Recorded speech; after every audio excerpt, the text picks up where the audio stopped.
Boa noite. Boa noite.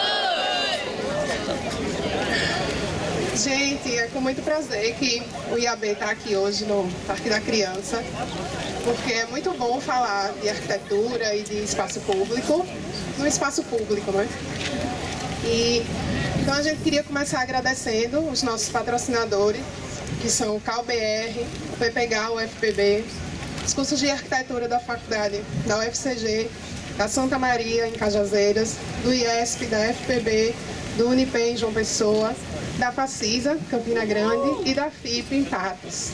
Agradecer a presença de todos, a gente sabe que tem gente aqui de vários lugares, de Patos, de Caruaru, de João Pessoa, daqui de Campina Grande. E queria começar convidando aqui para compor a nossa mesa o Fabiano Melo, presidente do IAB, e Márcio Caniello, secretário de Planejamento. Destacando que hoje nós temos o apoio, né, da Secretaria de Planejamento da Prefeitura Municipal de Campina Grande. Bom, gente, boa noite. Vou ficar de pé aqui para poder ver todo mundo. Bom, gente, primeiro eu gostaria de agradecer mais uma vez a presença de todos, dizer da satisfação para mim, como presidente do IAB, de ver tanta gente reunida, de poder realizar, junto com o apoio da Secretaria de Planejamento da Prefeitura de Campina Grande, um evento assim a céu aberto, no espaço público, que para mim é muito simbólico, né? E tem tudo a ver, inclusive, com o que a gente vai estar discutindo aqui hoje. Em abril, o IAB, nós fomos em comitiva, participamos do Fórum Urbano Mundial na cidade de Medellín, na Colômbia. E nessa oportunidade nós tivemos contato também com o secretário Márcio. E esse momento foi super importante para que nós, naquele momento, no início da gestão do IAB-PB, pudéssemos traçar, definir, desenhar alguns objetivos que nós tínhamos dali para frente. E eu acho que hoje a gente consegue pôr em prática mais alguns desses objetivos. Gostaria de agradecer e também registrar a possibilidade que nós tivemos hoje de realizar esse evento junto com o evento da UFCG, do curso de arquitetura da UFCG, que trouxe também dois grandes nomes e duas grandes palestras para nós, o nosso colega Carlos e nosso colega Marcelo Ferraz pela manhã. E eu acho que a gente consegue fechar o dia e a noite de hoje com um momento singular, ímpar, talvez na Paraíba, de oportunidade de discussão sobre arquitetura e urbanismo, entendendo a arquitetura e urbanismo como uma enorme ferramenta de transformação social também e urbana. Aqui hoje a gente consegue e vai conseguir comprovar a partir da fala, né, da palestra do Federico, que a arquitetura é muito mais do que um simples ofício e uma relação de cliente e escritório, mas um grande vetor e uma grande possibilidade de melhorias e de transformações na escala também da cidade, né? E aí eu gostaria de mais uma vez agradecer a presença de todos. A gente vai ter a oportunidade de conversar mais um pouco no final, e passaria a palavra aqui para o Márcio Caniello. Obrigado, gente.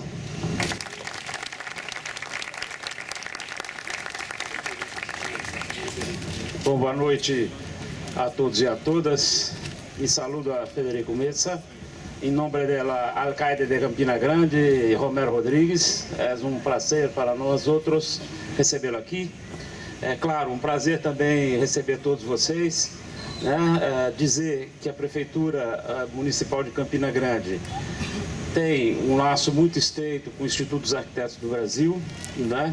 Essa parceria é uma parceria que vai redundar, inclusive, num concurso nacional que lançaremos na próxima semana, né, para uma área grande da cidade, para a área toda a requalificação da bacia do Riacho do Piabas, envolvendo partes lineares, envolvendo um parque público, envolvendo a urbanização de áreas bastante degradadas da cidade. Dizer, né, que esse evento é um evento que está dentro né, das comemorações dos 150 anos de Campina Grande, né, e que sirva de estímulo para vocês. Eu acho que o intuito da Prefeitura, né, em apoiar esse evento é exatamente estimular o estudante de arquitetura, o estudante de urbanismo, né, para, a partir de bons projetos, boas ideias, de um vencedor de concursos, né, que é o Plan B.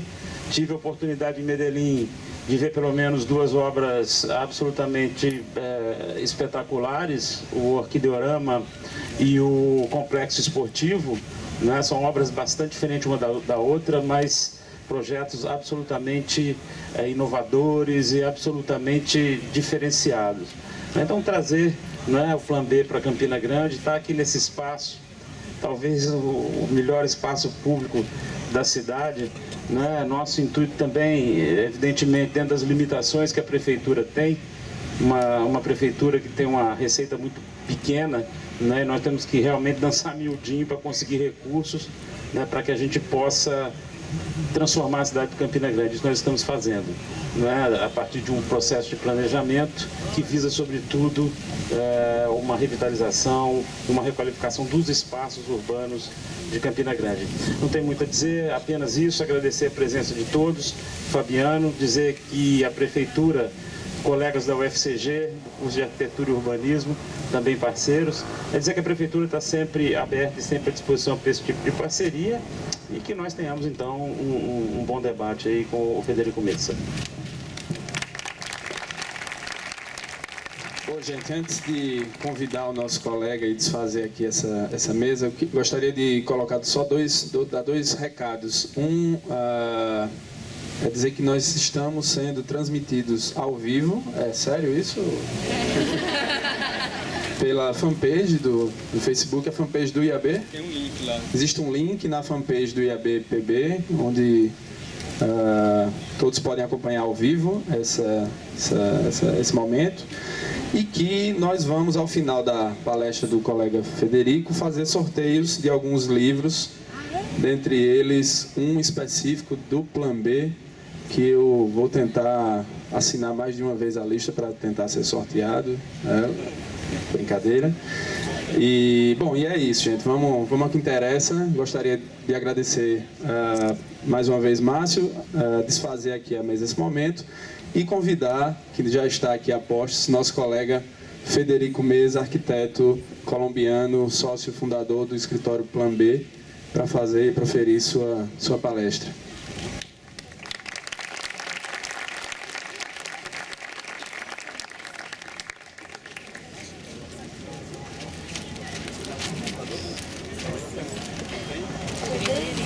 Buenas noches. Primero, disculparme porque no hablo portugués.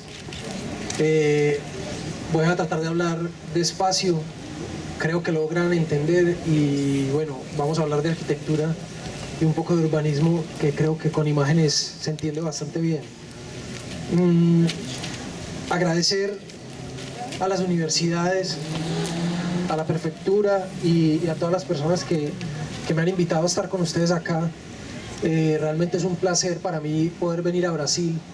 Es un país hermano de Colombia y 10 veces más grande. Todo es un poco más grande siempre aquí. Los árboles, la comida, todo es como elevado un poco sobre todo lo normal. Y eso realmente lo llena a uno como el alma estar aquí con ustedes en este lugar tan especial. Y veo que hay mucha gente. Entonces les agradezco por estar aquí y querer compartir conmigo esta experiencia. Sí. Dale. Yo vengo entonces de una oficina que se llama Plan B Arquitectos. Es una oficina de arquitectura con sede en Medellín, Colombia, que tiene más o menos unos 12, 13 años de existencia. Es una empresa familiar, es una empresa dirigida por mi hermano Felipe y por mí. Somos de familia de arquitectos, mi padre es arquitecto y tenemos otro hermano también arquitecto. Entonces digamos que en mi familia la arquitectura es una pasión, pero también es como lo natural.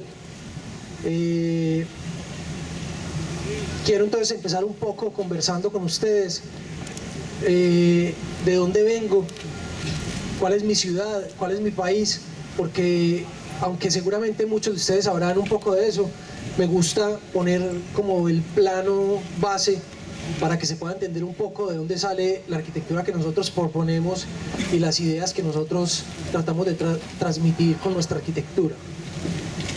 Colombia es un país que está en ese cinturón tropical del cual Brasil también hace parte, ¿cierto? Del cual muchos países hacen parte, pero digamos que finalmente es como una tercera parte del mundo. Un cinturón tropical, Colombia se acerca mucho al centro, al Ecuador, lo cual hace que haya características muy propias en este país y que comparte con los países tropicales. Gracias. Esas características del trópico que compartimos hacen que la arquitectura nuestra sea distinta de la arquitectura europea, de la arquitectura norteamericana, debido a que hay un montón de características de las cuales nosotros podemos hacer uso y que ellos no pueden hacer. Siguiente.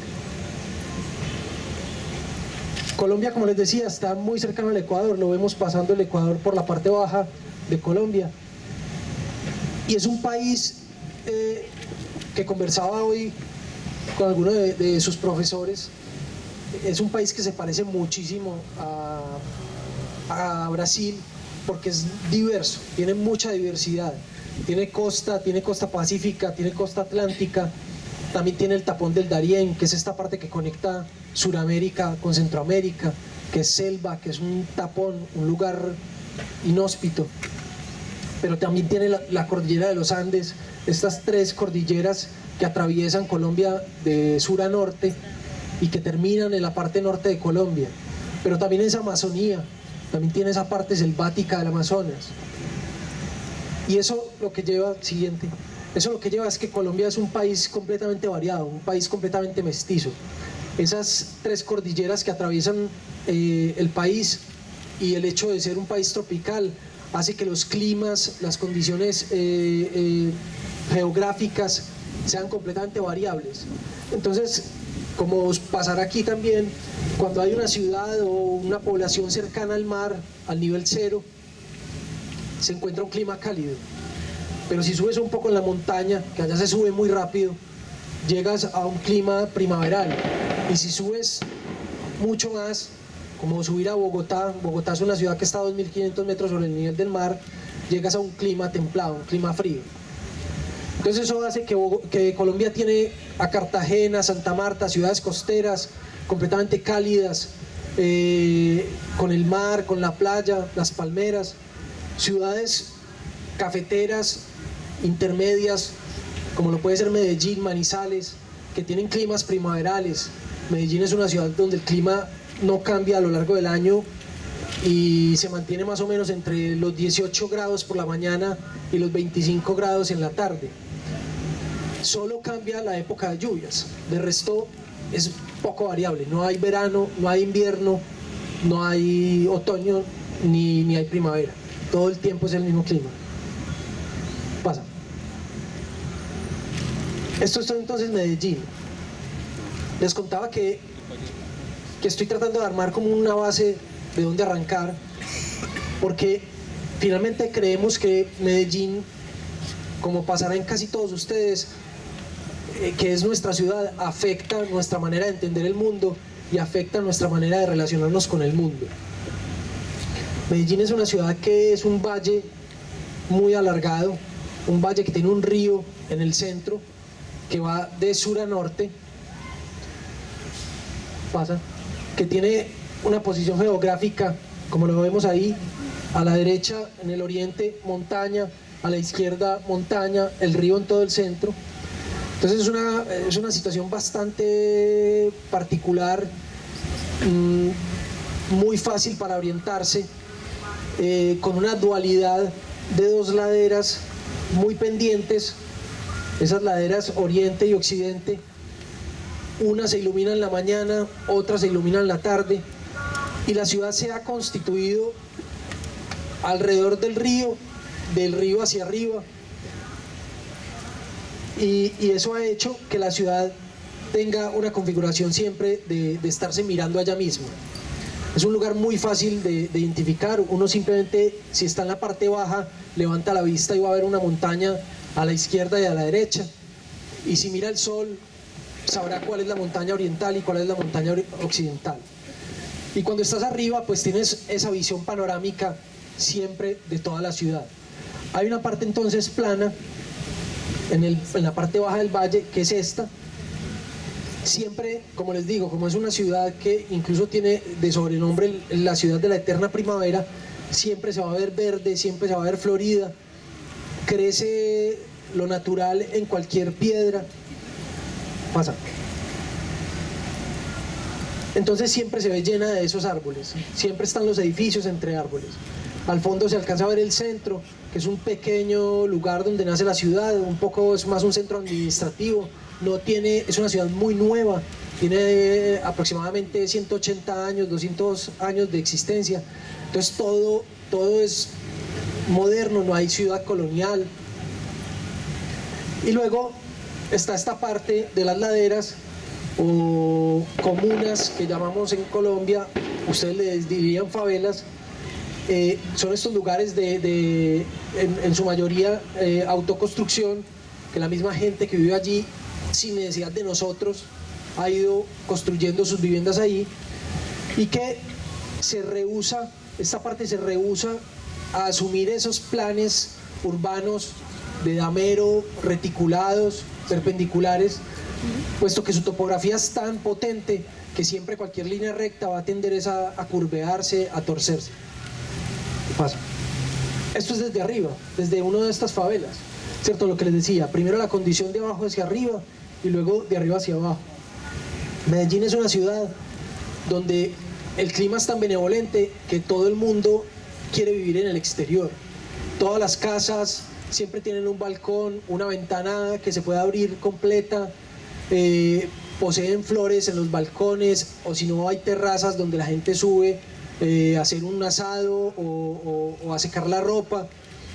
Y eso opera tanto para la zona más pobre de favelas como para la zona más rica, que es este lado de esta montaña, donde a pesar de ser una configuración, si te devuelves una configuración completamente distinta, es eso que vemos al fondo, es una configuración más de torres en altura, edificios en altura,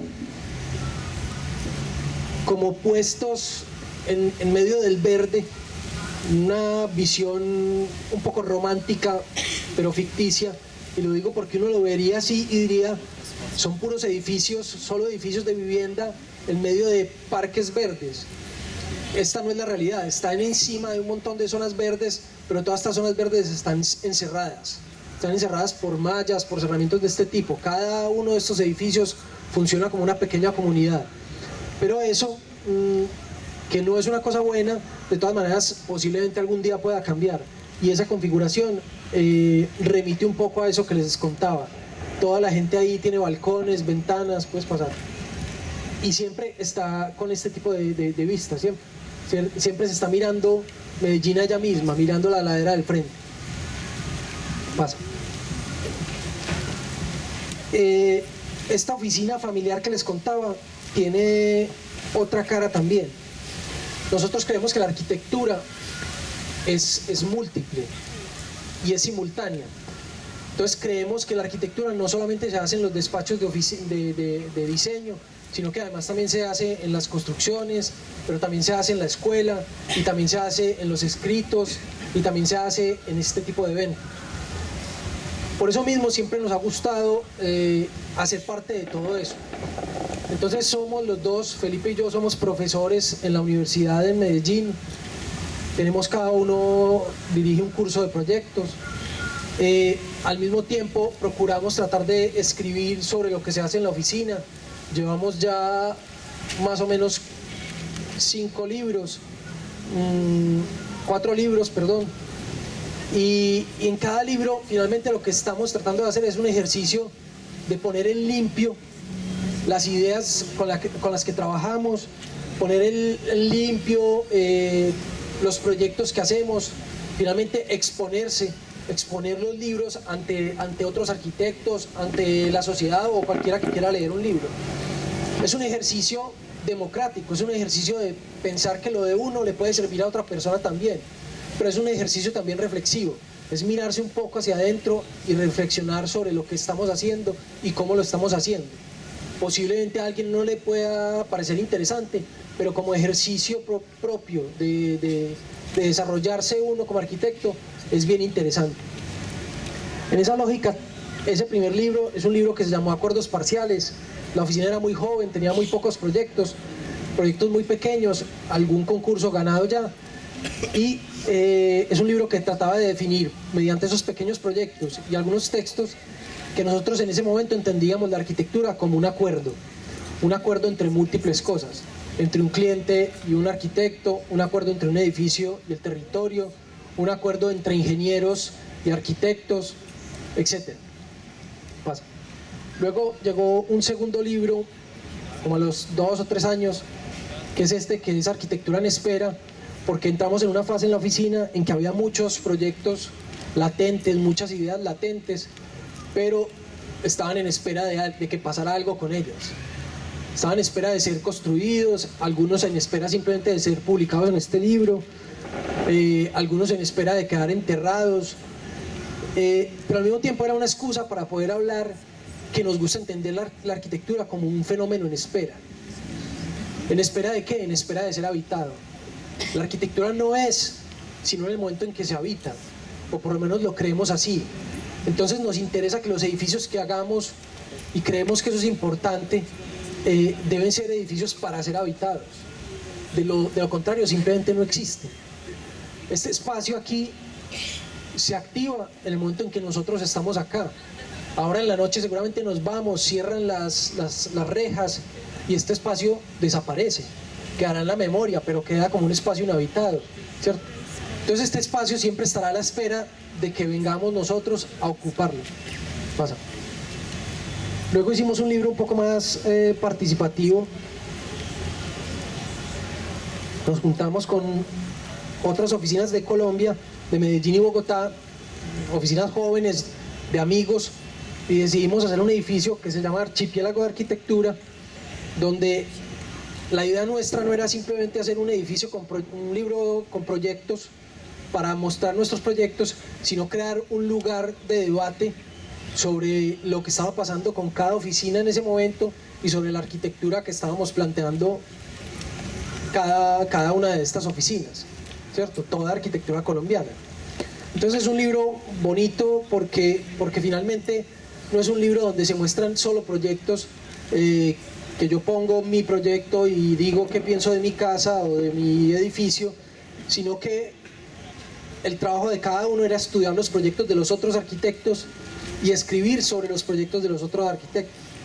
Entonces allí ves un proyecto de Plan B, pero contado por la oficina de Camilo Restrepo o por Paisajes Emergentes, etc. ¿Sí? Entonces siempre era un punto crítico de parte de otro arquitecto sobre la arquitectura que estaba haciendo el otro.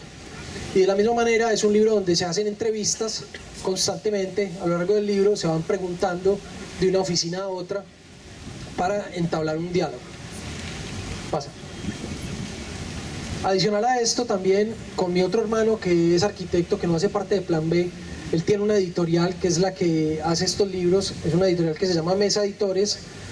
Junto con él y este grupo de Archipiélago, de los arquitectos de Archipiélago, se lideró este portal de internet que se llama Píldoras de Arquitectura o Archipils, que los invito a visitar, www.archipils.com, donde cada 3 meses, esto es una revista en línea, cada 3 meses se ponen artículos escritos por arquitectos y artistas que se invitan a participar. Son artículos cortos, de las cuales nosotros a veces hacemos parte, a veces no tenemos mucho que decir.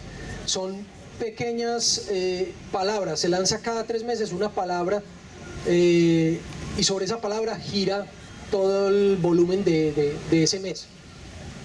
Es bien interesante, son textos críticos de arquitectura. Y finalmente el libro que lanzamos, el último que lanzamos ya hace casi 2 años, o un año y medio.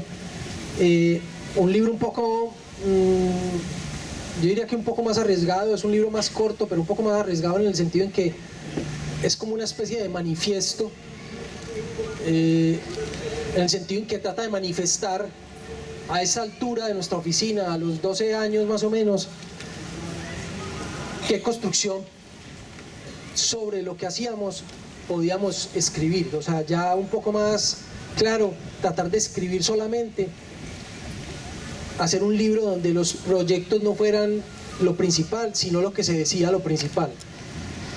Y donde había una apuesta que es esa de la permeabilidad.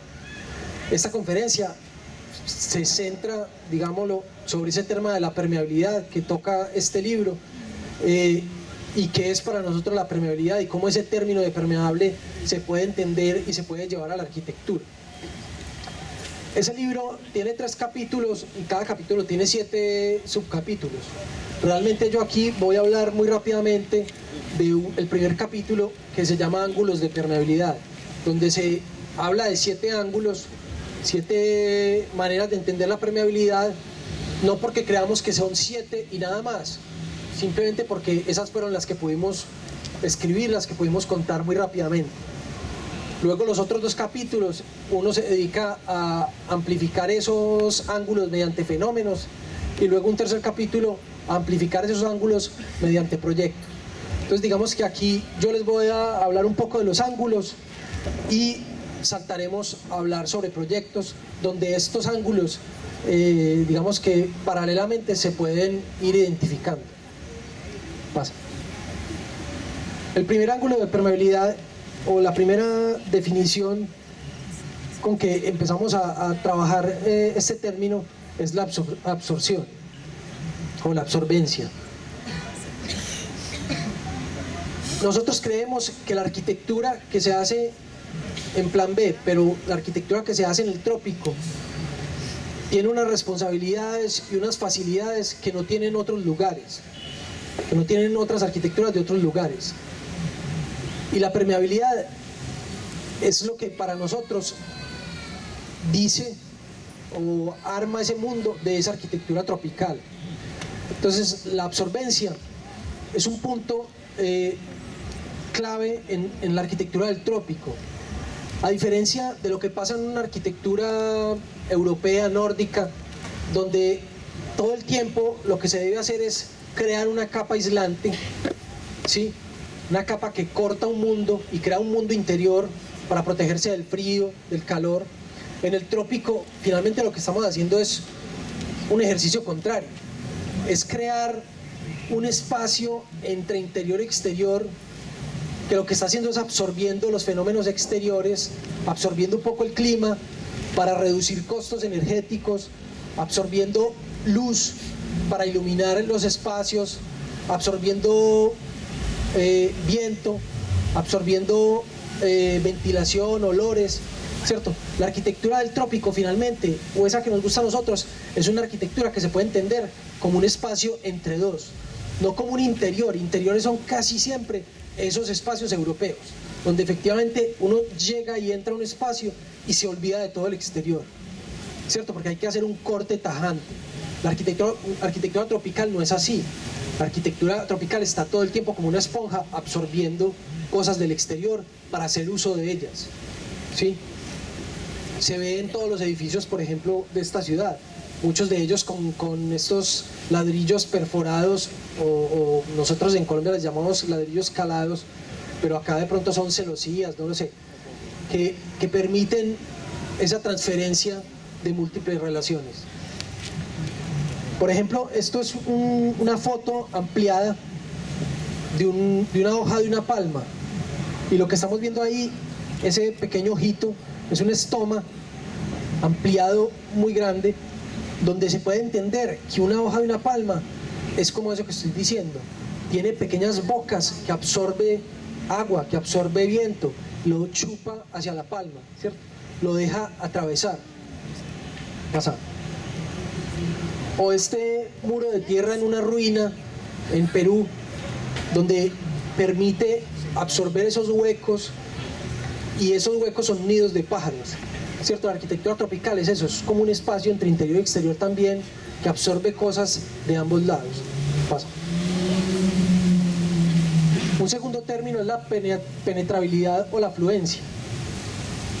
Este término está referido a la capacidad de un edificio de ser un poco más transparente y dejarse penetrar por múltiples fenómenos. La vida en el trópico no es como esa vida europea o americana introvertida, sino que es una vida mucho más fresca, mucho más expuesta. Nosotros los tropicales, la gente latinoamericana, somos personas mucho más espontáneas, más exteriorizadas. Permitimos que nuestra vida se cruce con la de otra gente. Nos gusta tocarnos, nos gusta acercarnos a los otros, nos gusta conversar. Medellín es esa ciudad donde todo el mundo está en el balcón oyendo lo que el otro conversa abajo, ¿cierto? Construyendo ideas. Esa capacidad de esta arquitectura tropical tiene eso, un espacio o lugares que se dejan penetrar para mostrar el interior hacia afuera y viceversa, ¿sí? Las arquitecturas de nosotros son arquitecturas voyeristas, son arquitecturas para mirar y dejarse mirar, para crear relaciones entre el interior y el exterior. Por ejemplo, como lo crea, esto es una madera de una puerta en otra situación distinta, donde esa puerta permite absorber o permite tener grietas, pequeñas grietas donde crecen esos musgos amarillos y que habitan ese espacio, ¿sí? Se deja penetrar y habitan dos cosas en el mismo lugar. Pasa. O lo que pasa con un follaje de unos árboles, ¿cierto? Que es lo que pasa en el trópico también y en esta arquitectura. Deja pasar, deja filtrar la luz, el agua, y con eso crea un espacio propio al interior, ¿cierto? Pasa. Un tercer término es la flexibilidad.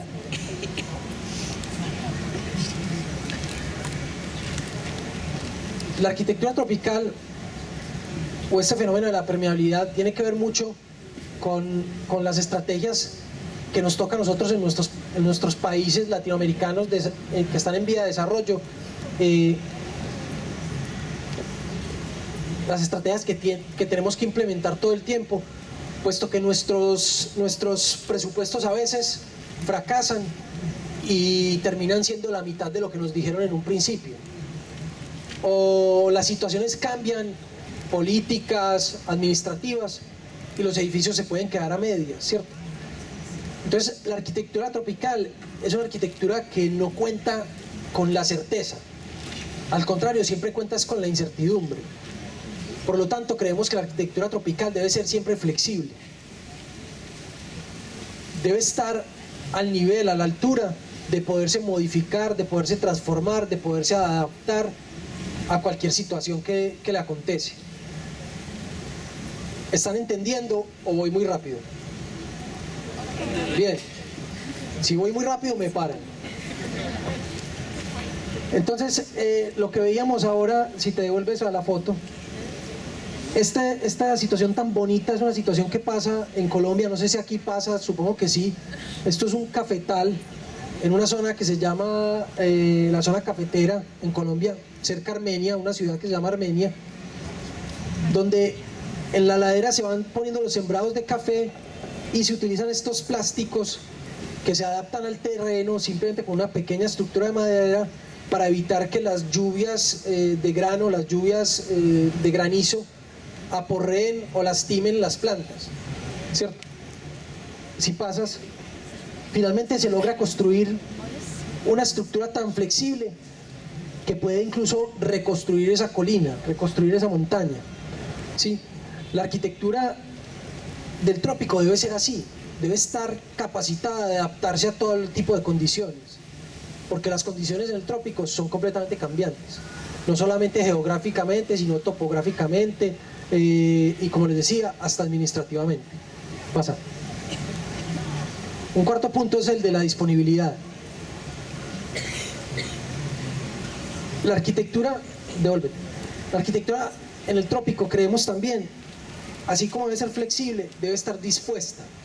debe estar dispuesta, como les decía ahora con ese libro de Arquitectura en Espera, debe estar dispuesta a que ocurran múltiples situaciones. Yo no sé si esta plaza la pensaron para hacer este evento, pero se creó de alguna manera disponible para que esto pasara. Este par de palmeras se pusieron ahí pensando que algún día veníamos nosotros a colgar esta tela. Eso es una capacidad de estar dispuesto a cambiar, ¿sí? En la arquitectura en el trópico, que el clima cambia en un día. Esta mañana nos levantamos y pensábamos que iba a llover. Seguramente si hubiera llovido nos hubiera tocado adaptarnos y estaríamos en otro lugar, o a lo mejor hubiéramos colgado aquí una carpa y no hubiera pasado nada, ¿cierto? Esa es una capacidad que tenemos nosotros en el trópico. Si eso pasara en Europa, donde todo está planificado con 6 meses de anticipación, con un año, sería la catástrofe. Simplemente se cancela la conferencia y no estaríamos aquí, ¿sí? Por ejemplo, esta calle que se ve ahí, una imagen donde lo que se ve es un conjunto de elementos, ¿cierto? Se ve una puerta abajo, una puerta colonial de madera, metida dentro de un edificio moderno que tiene esta celosía que les decía, esta celosía permeable, industrializada, pero al mismo tiempo tiene estos cables telefónicos y de luz que amarran este poste, este palo que está acá, y le llevan ese mundo energético a este lugar que uno no sabe si es colonial o moderno o qué es lo que es. Y al mismo tiempo también está esta señalética que indica que hay un colegio en esta zona, y al mismo tiempo al lado está esta otra casa un poco más vieja. Ese espacio de la calle en el trópico, en Medellín, en Colombia, seguro en Brasil, es así, está todo el tiempo disponible a que cualquier cosa cambie, cosas no planificadas. Pasa. Por ejemplo, este camión. Esto es un camión para recoger autos que tienen alguna avería en la calle. Y al dueño de este camión, de este carro, se le ocurrió que podía ser un vivero andante. No solamente vende plantas, sino que presta servicios de jardinería a lo largo de toda la ciudad. Ya uno no tiene que ir a un lugar a comprar la planta, sino que llama a este señor y él lleva su auto, le muestra las plantas en la calle, se las vende y sube y se las siembra de una vez, ¿cierto? Es esa capacidad de permitir la transformación en estas cosas. Un quinto punto es el intercambio. Esa arquitectura que ahora les decía que era absorbente, al mismo tiempo también está en constante intercambio. Está preparada para ceder cosas, para intercambiar cosas con la gente y con sus vecinos y con la ciudad. A través de múltiples formas, ¿cierto? Puede ser a través de medios digitales, donde, por ejemplo, este semáforo que desarrollamos con un curso, asociados con un curso digital, diseñamos unos medidores de diferentes cosas, medidores de clima, de temperatura, medidores de contaminación, ¿sí? Se logró hacer un elemento urbano, un elemento arquitectónico, que lo que hacía era tener un constante intercambio con el medio ambiente, con la situación que estaba pasando allí. Pasa. Por ejemplo, esta imagen que muestra una casa, esto creo que es un bar, un bar al lado de un río en Colombia, un río de los más grandes que se llama El Atrato, en un lugar bastante difícil de llegar, donde las casas son como estas de madera. Ahí lo que se ve es un intercambio completo de tecnologías. Por ejemplo, se ve esta barca de madera o de fibra de vidrio, creo que es decir, se utiliza la técnica de la fibra de vidrio, pero al mismo tiempo no tiene unos motores, el mundo maquínico se mezcla ahí, y vemos esta casa de madera completamente precaria, con una celosía verde y blanca, pero que tiene en su parte alta una antena que capta señales de televisión y radio, y todo eso convive ahí, en ese pequeño mundo, al lado de un río que en cualquier momento sube y se desborda y posiblemente pone en riesgo todo. Esos intercambios son necesarios en Colombia y en el mundo tropical. Hay que estar preparado para tener esos intercambios y ser capaz de generarlos. Pasa. Un sexto punto es el de la circularidad. Ese tiene que ver con varias cosas. Reconocer, por ejemplo, que la arquitectura no es un ente quieto y aislado del mundo, sino al contrario, es solamente una etapa de todo el mundo que está en constante cambio. Uno cuando está haciendo un proyecto, sobre todo en el trópico, pienso yo, debe entender que la madera que está utilizando en su proyecto es una madera que viene de un bosque cultivado o un bosque nativo, de donde se taló ese árbol, que sufrió todo un proceso de corte, de sacada del árbol, y que luego llegó a una planta de tratamiento. En esa planta de tratamiento tuvo un proceso químico para inmunizar la madera, es decir, ya la madera hizo una pequeña destrucción en el bosque, luego hace otra pequeña destrucción al ser contaminada con estos inmunizantes, luego se transporta y hace otra pequeña contaminación y finalmente llega a la obra. Es decir, aunque creamos que estamos utilizando materiales súper ecológicos, finalmente cada material tiene un impacto porque hace parte de todo un ciclo, de toda una circulación que es mucho mayor que simplemente ver la madera puesta ahí. Y de la misma manera seguirá hacia adelante. Por ejemplo, esa madera en algún momento se aserró y quedó tirada como desperdicio, pero en este caso se reutilizó para hacer un pavimento junto con estas tapas de gaseosa, de Coca-Cola o Pepsi, y se aglomeraron con cemento y lograron hacer un pavimento, ¿cierto? El reciclaje en la arquitectura tropical es importante, entenderlo, comprenderlo, entender que la arquitectura hace parte de un ciclo y cómo ese ciclo viene de antes y seguirá para adelante. Pasa. Por ejemplo, este muro en piedra, ¿cierto? Este muro en piedra es hecho con piedra de canto rodado, es decir, piedra sacada de un río que ha rodado durante el río, que ha rodado en el río durante muchos años, ¿cierto? En el momento en que esta piedra se saca, a veces puede ser dañino para el río o a veces puede ser benéfico, ¿cierto? Pero entonces entender que esta piedra se saca de un río cercano a este lugar como un material básico, económico, y que luego se pone en este muro de contención y se pega ahí, es también entender un poco que este muro es río, ¿sí? Que el río está habitando ese muro ahí, que ese río está circulando a través de este muro y que la arquitectura puede volverse río. Pasa.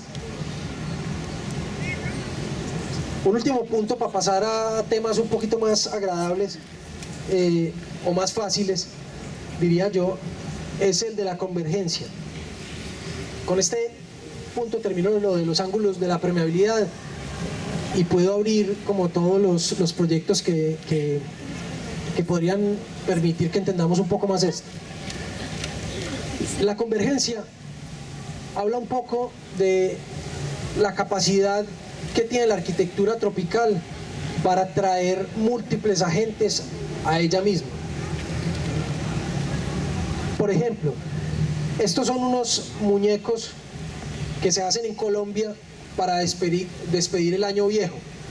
El 31 de diciembre, todas las familias hacen un muñeco de estos con ropa vieja, con trapos, con papel periódico o con hojas de palma seca, se rellena el muñeco. Ese muñeco representa el año viejo, o sea, el año que está corriendo y que se acaba el 31 de diciembre, y el 31 de diciembre a las 12 de la noche se le prende fuego y se quema el año viejo para despedir ese año que se va y darle la bienvenida a un año nuevo.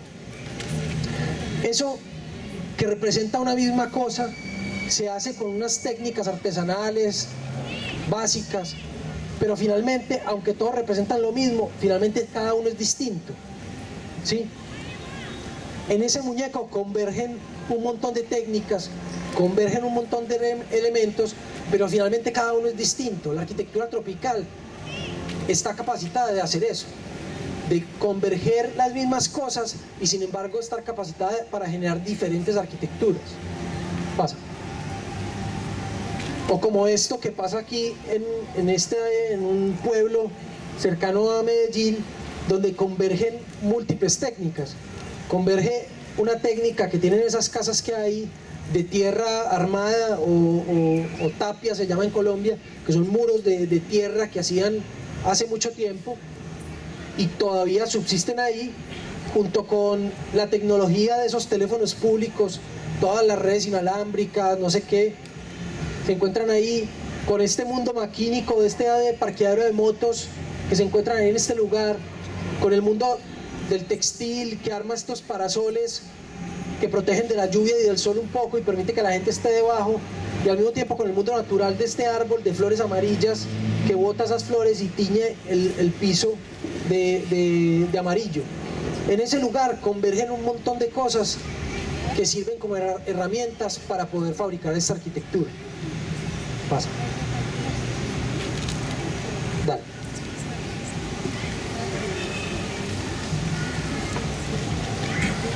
Paso entonces a tratar de ejemplificar estos términos. Sé que hay expectativas por mostrar algunos proyectos de Medellín. Espero que lo que les muestre sea interesante, porque no tengo tantos proyectos de Medellín. Tengo algunos proyectos que hemos hecho en los últimos años en la oficina y que son un poco más en las afueras de Medellín, pero que también creo que hablan un poco de la transformación que está sufriendo Colombia. Creo que los que estuvieron hace poco en Medellín o que han estado se han dado cuenta de una transformación que ha habido en la ciudad, pero ahora, que me parece todavía más importante, está pasando, o ese pequeño germen, esa pequeña esencia de transformación que hay en la ciudad, se está saliendo un poco de la ciudad y se está yendo al campo. Que a diferencia de Brasil, no lo sé a ciencia cierta, pero a diferencia de muchos lugares en el mundo, Colombia era un país donde el campo estaba olvidado. Estaba olvidado precisamente por la violencia y por las drogas.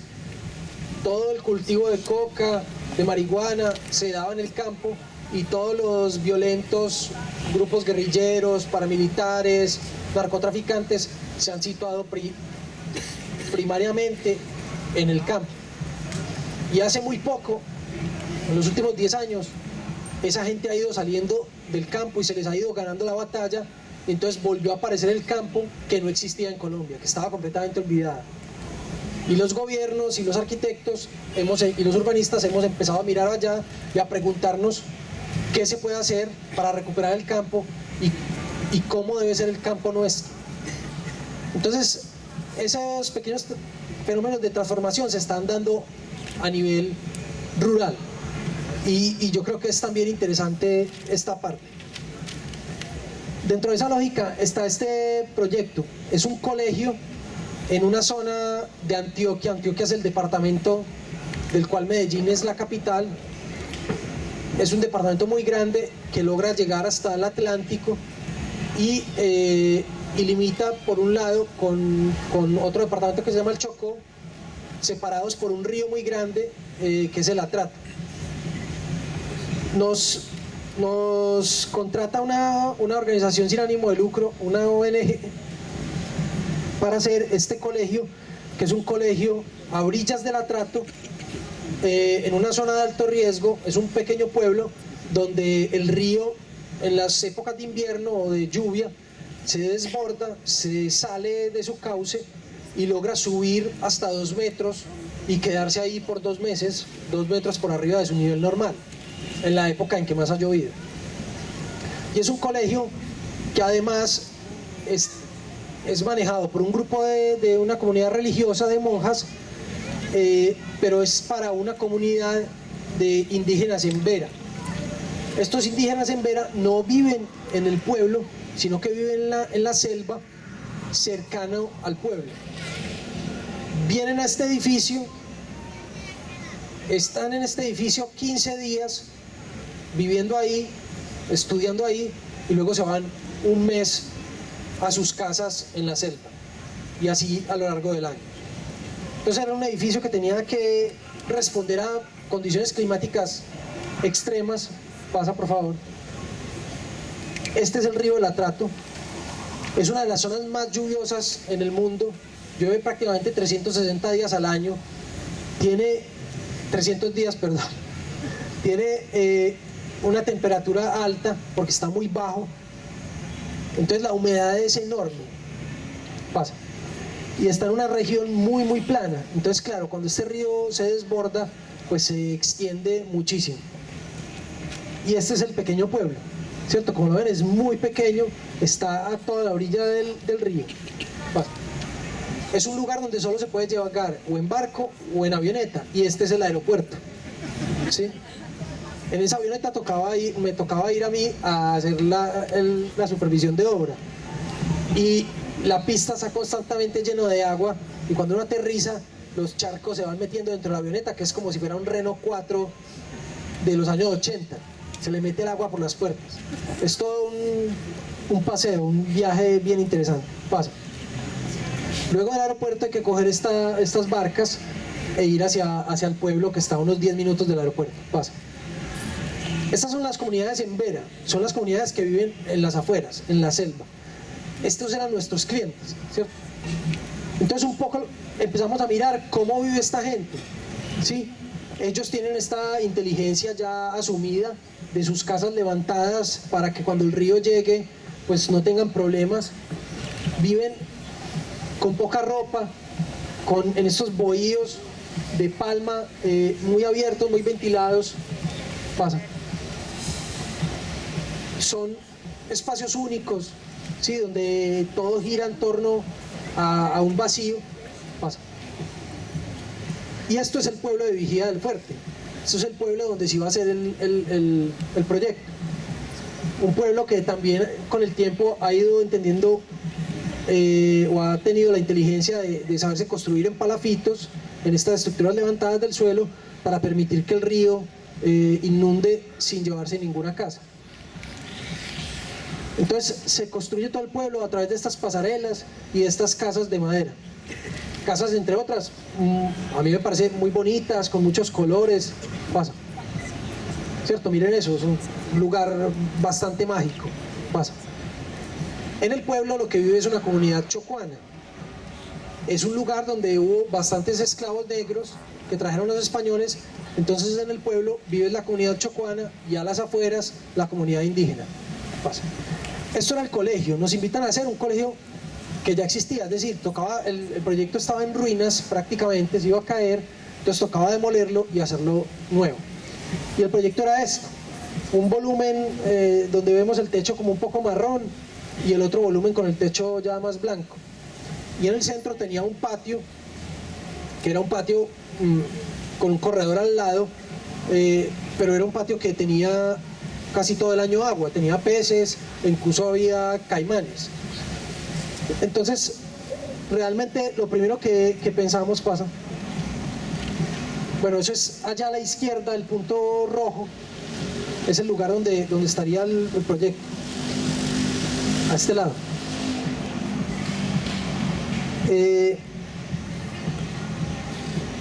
Este pueblo se hizo alrededor de una pista, la primera pista que hubo de aterrizaje allá. Es este vacío que vemos acá en la mitad. Esa pista, con el tiempo se le fueron poniendo casas alrededor y finalmente terminó siendo inútil porque ya era muy peligrosa para las casas.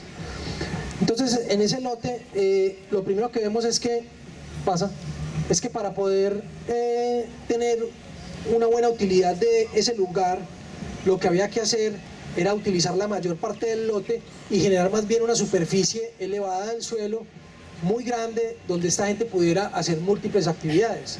Recuerden que casi todo el año llueve, entonces lo que necesitábamos era una gran cubierta, como tienen ellos en sus comunidades, unas cubiertas muy grandes donde pudiera pasar muchas cosas. Entonces nos ocurrió que lo primero era hacer este volumen cuadrado donde había una nave de aulas, otra nave de aulas y principalmente un espacio vacío que uniera una pasarela principal y la otra que está atrás. Esta estaba hacia el lado de la pista del aeropuerto y esta estaba hacia el lado de las casas. Era una estrategia de coger esas pasarelas, levantarlas un poco y sobre eso poner una gran cubierta. Pasa. Eso es lo que necesitamos hacer aquí, una gran cubierta y con una estructura completamente permeable. Pasa. Obviamente teníamos que cumplir unos programas de cantidad de aulas, de habitaciones, de baños, etc.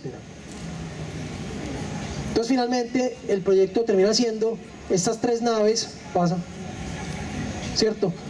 Muy simétrico, una calle vacía en la mitad que puede servir de comedor, que puede servir de espacio múltiple, y en los 2 lados la zona de aulas y una piel muy permeable. Se hacía una plataforma, esto es un plano de la plataforma de concreto, el terreno era prácticamente un pantanal, entonces había que hincar pilotes, se hincaron con casi 200 pilotes para darle un poco de resistencia al suelo, y sobre eso se hacía una plataforma de concreto que iba a ser mucho más resistente para el agua, pasa, y sobre esa plataforma de concreto simplemente se ponía una estructura metálica mucho más ligera, porque no se le podía poner mucho peso, que iba a generar ese lugar, pasa.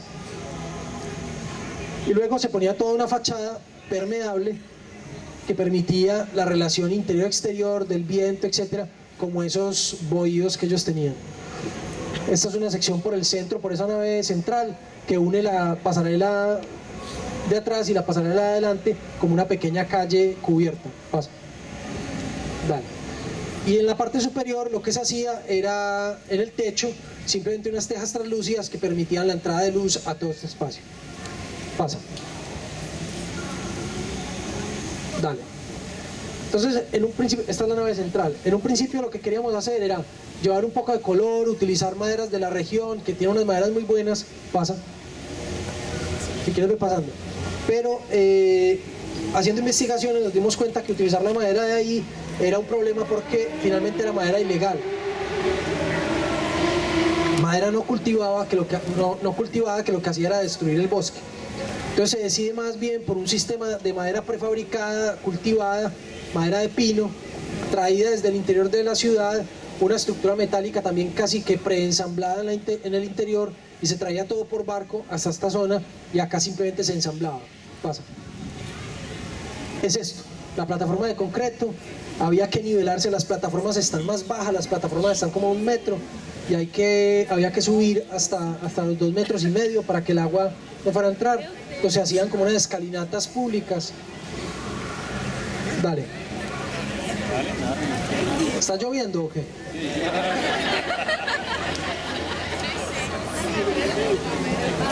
Vamos a ver si nos deja. A mí no me está cayendo el agua. Todas adaptadas a ese lugar, y era un predio bastante complicado, solo con una fachada principal sobre esta calle y un predio que se metía hacia esta cola y volvía y salía. Pasa. Ese era el lugar, tenía una zona plana aquí, pero que estaba 5 metros sobre la vía. Entonces había que lograr salvar esa distancia para subir a esta zona que era la más plana. Pasa. Sí, ahí vemos la diferencia. La parte inferior de la vía y la zona plana estaba allá arriba. Entonces empezamos a plantear una estrategia de cómo subir allá y cómo ir ubicando los edificios en ese lugar, o cómo ubicar el edificio de manera que se fuera adaptando a la topografía, muy como lo hacen las personas que viven en este lugar y que no necesitan ni siquiera de arquitectos. Es decir, nosotros estábamos tratando de copiar o de entender las técnicas que utiliza esta gente para poder reproducirlas acá. Entonces planteaba un primer edificio administrativo, que es esta zona de abajo, la amarilla y la roja. Uno entraba por esta parte gris, había que subir unas rampas para poder llegar hasta acá, y luego se iba subiendo poco a poco por otras rampas para llegar al edificio donde están los niños más grandes, y en esta zona azul los niños más pequeños. Pasa. Todo el tiempo lo que estábamos tratando de buscar era también encontrar como unas lógicas para dialogar con ese lugar y tratar de proponer una situación de equivalencia, ¿sí? De absorber cosas del barrio y de generar espacios mucho más agradables también para el barrio. Pasa. Entonces este proyecto se iba haciendo como una especie de caracol que se iba tratando de meter en ese lugar como las estrategias que utiliza esta gente. Pasa. Dale. Eso eran maquetas un poco ya más grandes, de detalles, para estudiar un poco cómo se hacían la construcción de los salones. Pasa. Y este es el proyecto. Entonces esta es la planta baja, que está, les recuerdo, esta es la vía. Entonces la planta baja está 5 metros por encima de la vía, en la zona más plana que tenía el lote, y se coge todo un sistema de rampas que va subiendo por acá hasta llegar a este punto, o por una calle peatonal que hay en este punto y que llega a una pequeña escalera que termina de subir acá.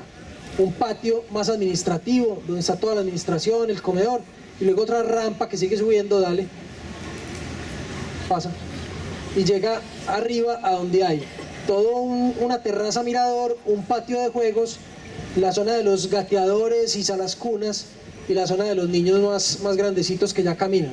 Pasa. Dale. Sobre eso se hicieron muchos ensayos. Al principio pensábamos que eran unos bancales, unas jardineras, ¿cierto?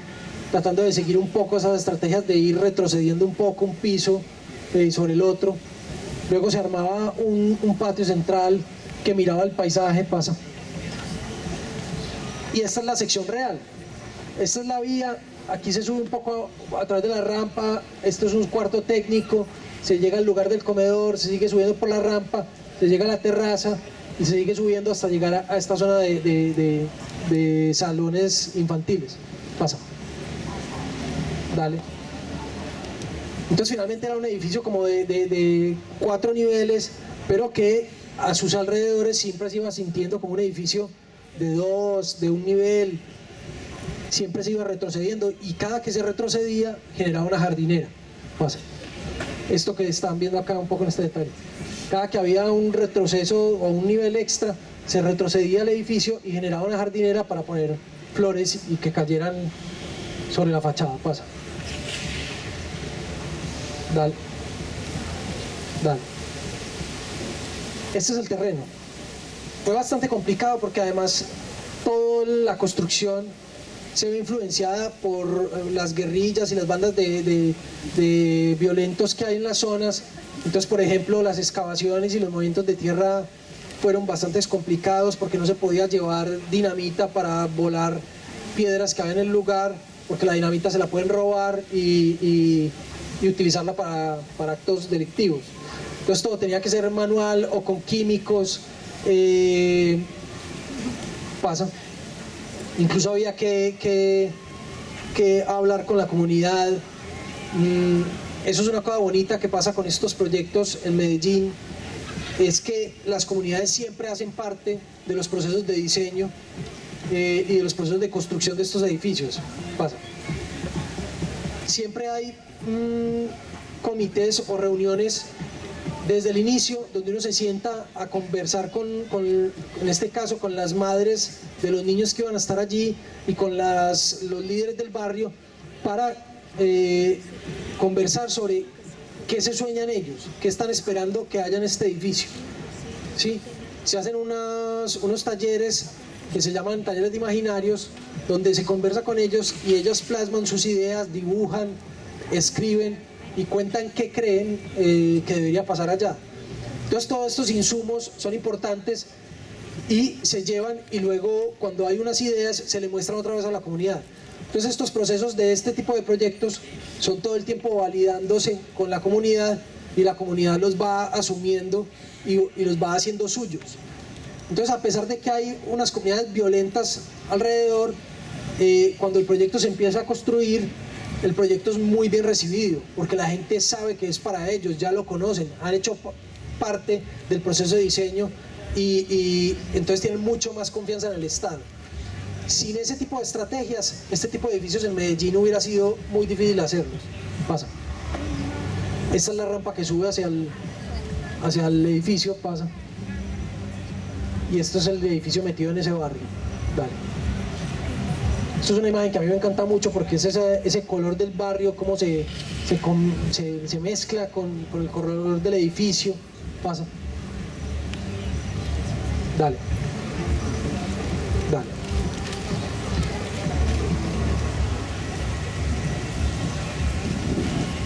Y luego finalmente se hace este tipo de estrategias que tiene todo el barrio, ¿cierto? Esas terrazas que sirven para mirar a la otra montaña que está al frente. Pasa. Dale.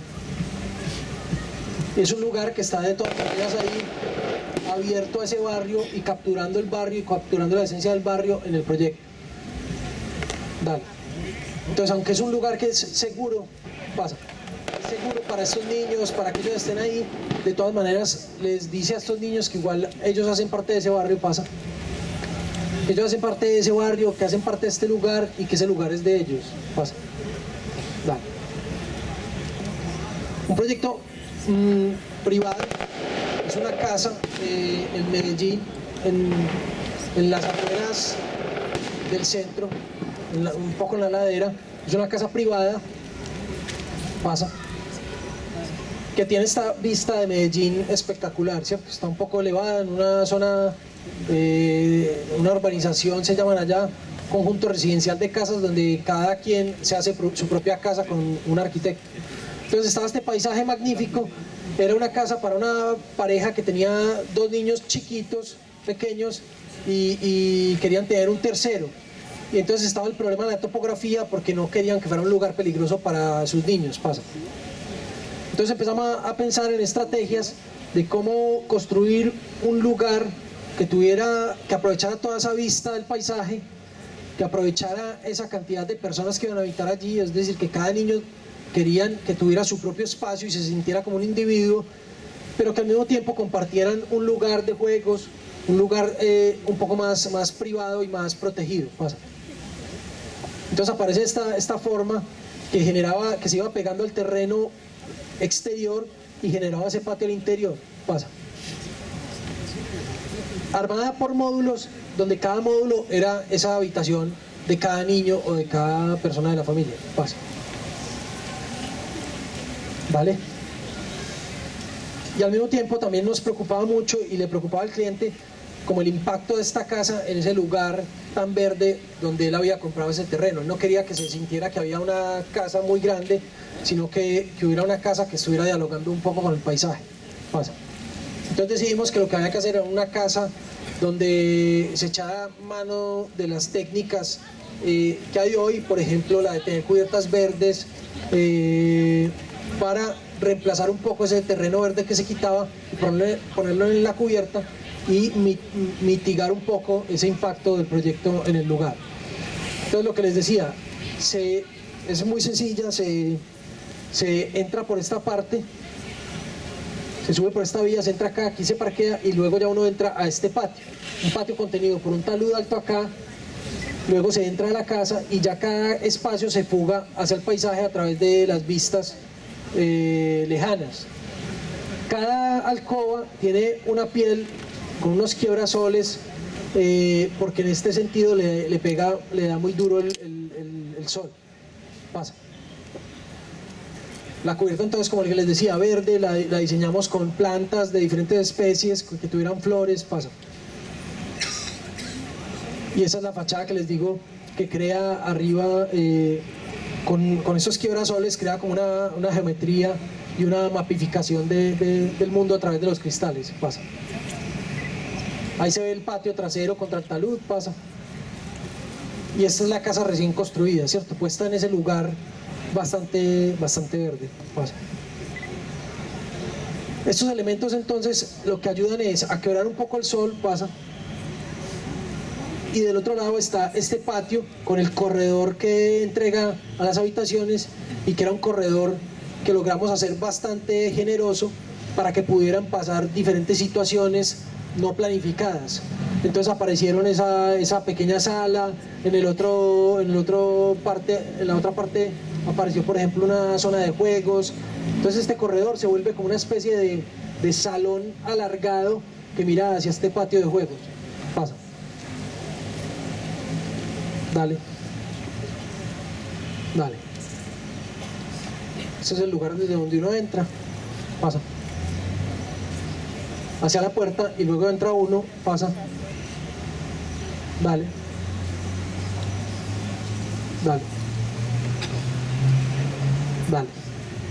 Entonces se está todo el tiempo como construyendo un paisaje interior, pero apenas uno voltea la cara, pasa, se abre el paisaje lejano y aparecen otra vez estos quiebrasoles que particularizan cada habitación, porque finalmente crean como una especie de mapa donde cada niño seguro va a tener una relación con el paisaje lejano muy distinta que su hermano. porque va a tener una fachada distinta y va a poder identificar en ese paisaje lejano las cosas de una manera distinta. Pasa. Dale. Ahí tenemos la cubierta un poco ya más crecida. Pasa. Dale. Así fue recién inaugurada. Dale. Y así en unas fotos hace un par de años. Pasa. Dale.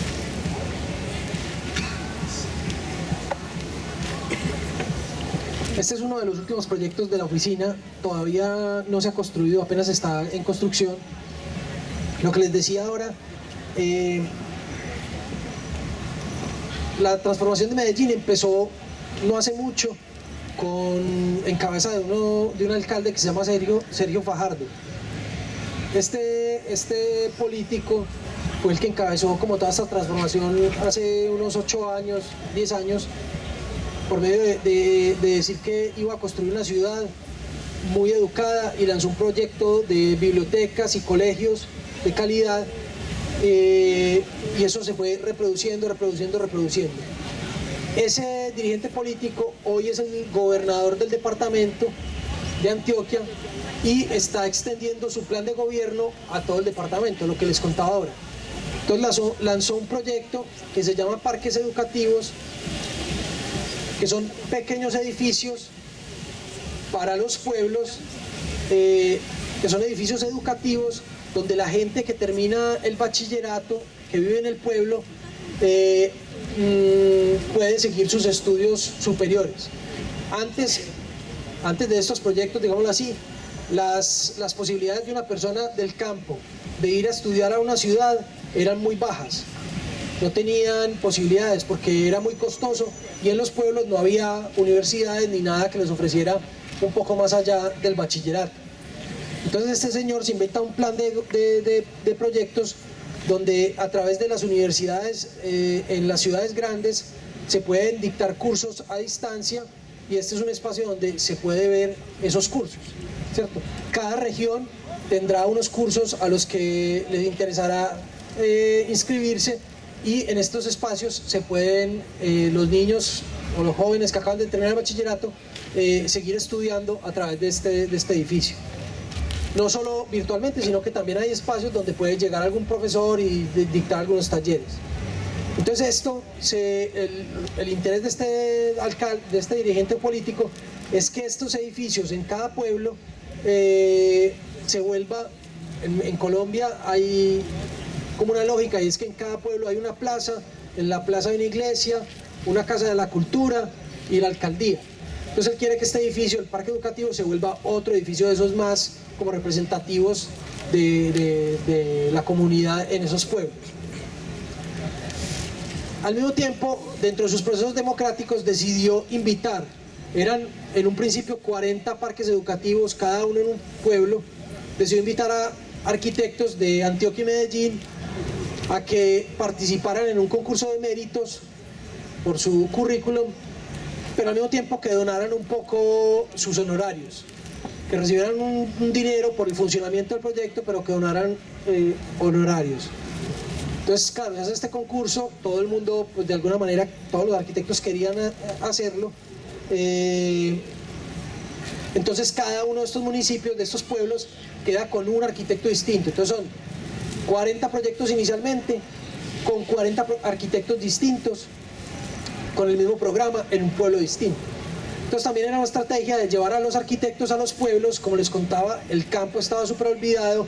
Los campesinos no sabían de los arquitectos y los arquitectos no sabían del campo. Ahora estos pueblos, cada uno tiene en cabeza un arquitecto conocido que les ha ayudado y está ayudando a que se desarrollen las cosas. Este plan fue de tanto impacto que las empresas privadas se sumaron, el Estado se sumó y salieron otros 40 proyectos a concurso. Entonces ya son 80 que en este momento se están construyendo. 80 proyectos hechos por 80 arquitectos distintos. Como era entregado a arquitectos, en la oficina de nosotros éramos 2 arquitectos, entonces a cada uno nos tocó un proyecto. Este es en un pueblo cercano a Medellín, en un clima más frío, que se llama San Vicente. Pasa. Este es el pueblo, lo que les decía, ahí está la plaza. Esta es la plaza, este es un pueblo bastante extraño porque está en una pequeña colina y en la parte alta de la colina está la plaza, la iglesia, la alcaldía, la Casa de la Cultura está por aquí bajando la colina y el predio que nos correspondía a nosotros estaba más lejos, estaba en este punto. No estaba inmediatamente al lado de la plaza, pero digamos que la potencia como imagen del proyecto pues debería significar eso. Pasa.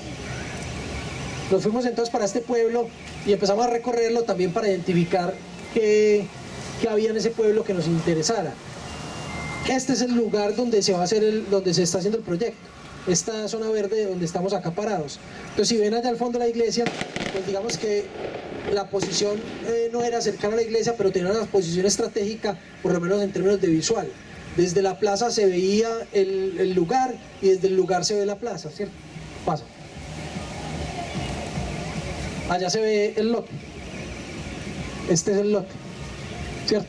Desde acá, desde la iglesia, se alcanza a ver el lote desde al fondo. Pasa. Y el lote está vecino a un colegio y tiene pues esta vista de un lado del pueblo y de otro lado de todas estas montañas. Pasa. El pueblo, como les decía, está en una colina, entonces utiliza todo este tipo de escaleras para desplazarse. Las calles, algunas son peatonales y son en escaleras, pero las escaleras se vuelven también eso, un puesto de venta de fruta, pasa.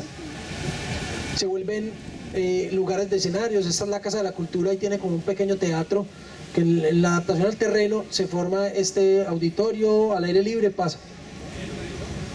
O estas escaleras que simplemente llevan, por ejemplo, esta lleva hacia la plaza de mercado y que en días de mercado se vuelve un lugar también para poner legumbres y cosas. Pasa. También está el pueblo lleno de estas casas que vienen digamos de la colonia, casas de patio, pasa. Lleno de materiales. Este era uno de esos materiales que nos gustó mucho, esta piedra puesta en esta forma que se llama el mapa, pasa.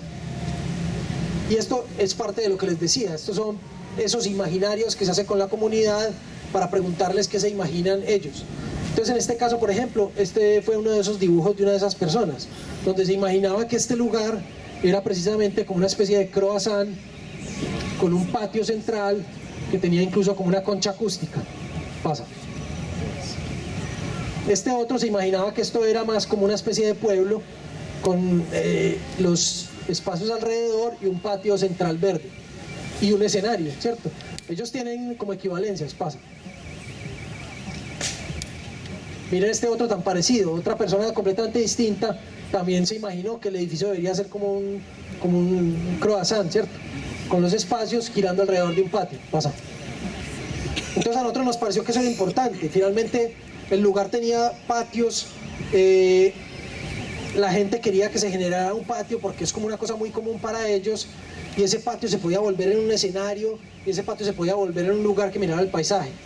Entonces en este terreno tan complicado que tenía una parte muy alta acá, decidimos coger desde la vía un camino a un mismo nivel que llevara hacia el edificio y que el edificio se pegara a esta colinita y se volviera como una U o ese croissant que terminaba de cerrar junto con la colina el espacio y generaba un patio que se volvía un patio escalinata o escenario, pasa. Dale, este dibujo muestra más o menos lo mismo y cómo esa terraza arriba se podía volver una terraza habitable que miraba todo el paisaje y se podía utilizar para mirar de lejos a la iglesia, pasa. Esto es lo mismo, un poco más desarrollado. Se arma todo un plan urbano también desde acá abajo que queda la plaza de mercado. Todo esto se arman como unas plazas, como idea para vendérselo también al alcalde, que se unía por este punto al parque educativo. Pasa. Es un edificio muy sencillo. Atrás. Dale atrás. Es un edificio muy sencillo realmente. El programa son 4 salones multifuncionales. Estos 2 se pueden unir y volver en un salón más grande, unas oficinas, una portería y una zona técnica de baños y cuartos técnicos. Pero nosotros decidimos que tenía que haber este plus, que era ese teatro al aire libre que se generaba con la misma topografía, pasa. Y arriba se unía con la colina y se armaba toda esta terraza de la cual simplemente salían unos tragaluces que representaban un poco también esos campanarios de esa iglesia. Pasa. Entonces finalmente lo que uno veía desde la calle era solamente como esas especies de tragaluces, la terraza ahí, y el edificio se iba descubriendo a medida que uno iba entrando. Pasa. Ahí está un corte por esa gradería, ¿cierto? Cómo el edificio la contiene. Pasa. Dale. Y la fachada. Un edificio de un solo piso, un edificio que no es muy grande, son más o menos 700 metros cuadrados, pero que tenía todo ese plus de toda esa terraza habitable y ese patio también como una especie de teatro. Ahí se ve el corte por esos tragaluces. Pasa. Dale. El detalle constructivo, siempre nos ha gustado pues como igual mostrar esas cosas porque nos parece que eso es una de las falencias en las escuelas de arquitectura. Siempre creen que con un buen render ya el proyecto está listo, entonces siempre dejan de último los detalles constructivos y nunca piensan en ese tipo de cosas. Pasa. Ahí está un poco la maqueta, dale. Y esta era más o menos la imagen entonces desde abajo lo que se iba a ver, ¿cierto? Un edificio más tranquilo, y desde arriba esta especie de plataforma que armaba este patio, y se podía mirar todo el paisaje o concentrar la mirada en el edificio mismo y poder generar ahí eventos. Pasa. Dale. En este estado va el proyecto. Estas son fotos de hace 2 días. Aquí ya se ve el patio, la terraza. Pasa. ¿Cierto? Ahí está el patio que se está generando con la escalinata. Pasa. El paisaje que se alcanza a leer. Dale. Las bancas que se están generando a la entrada de cada salón. Dale. Y esos enchapes en piedra que por el momento están sucios y todavía no se han limpiado. Pasa. Dale. No sé cómo estamos de tiempo. Ya por lo menos paró de llover o todavía se están mojando. Si están cansados me dicen.